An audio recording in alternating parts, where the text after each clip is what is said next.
Mom had 3 daughters in a row. The doctor told her that her body couldn't handle another pregnancy. If she got pregnant again, it might be her last chance. To ensure a male child, Mom started frantically searching for folk remedies, old wives' tales, anything that promised a son. She disappeared for 3 days. When she came back, there was something strange flickering in her eyes, a gleam that made my skin crawl. That night, she did something she'd never done before. She gave me and Becky, my middle sister, each a piece of candy. Girls, she said, her voice unusually soft, you know how much I want a son. In this town, without a boy, we'll always be nothing. People will always look down on us. Becky blinked those big eyes of hers, too big for her thin, underfed face, and popped the candy straight into her mouth. She looked up at Mom with that eager-to-please expression. Yes, Mom, she mumbled through the sweetness. We want a little brother, too. The candy sat in my palm. Something told me not to eat it. I swallowed hard and nodded seriously. Mom, I know you'll have a son. Mom looked at me with approval. I fell asleep in a haze. The next morning, I woke to the news that Becky had drowned in the creek while playing. I was devastated, but Mom was eerily calm. She brought home something fashionable for a small town like ours, a cremation urn, except the urn was empty. Then Mom handed me a canister labeled formula and told me to mix her a cup every day until my brother was born. Ever since Mom started drinking that formula,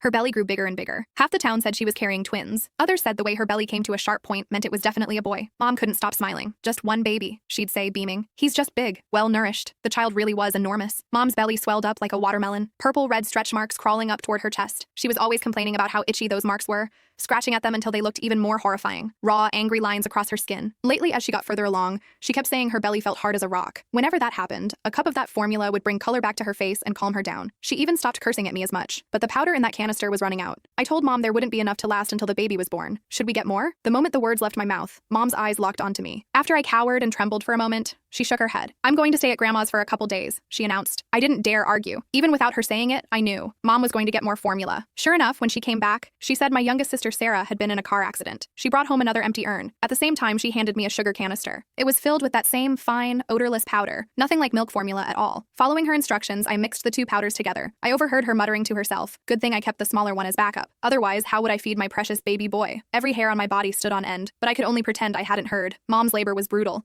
The baby was too big, but she insisted on a natural birth. Better for the child, she said. They had to cut her to get him out. I watched the blood drip, drip, drip onto the floor. The baby was indeed a boy. He weighed 12 pounds, fat and plump, not like a newborn at all. More like he'd already been fattened up for months. The moment my brother was born, our old black dog outside started barking at the house like crazy. The midwife said it was the black dog announcing good fortune. She rattled off all kinds of auspicious sayings. Mom's grin stretched from ear to ear as she nursed the baby. That dog barked all night long. Nobody in the house could sleep. Late that night, I snuck over to the window to look. The dog was tied up far from the house, but it was facing Mom's room, whimpering every now and then like it was heartbroken. My brother didn't cry, didn't fuss. He'd eat and sleep, that's it. Dad and Mom kept saying he was their lucky star, their good boy. Not like us girls. We came into the world to collect debts, screaming our heads off from day one. Mom's belly deflated like a punctured balloon after my brother came out, but it looked wrong, like there was still something in there. Click the link in my bio to get the full story for free.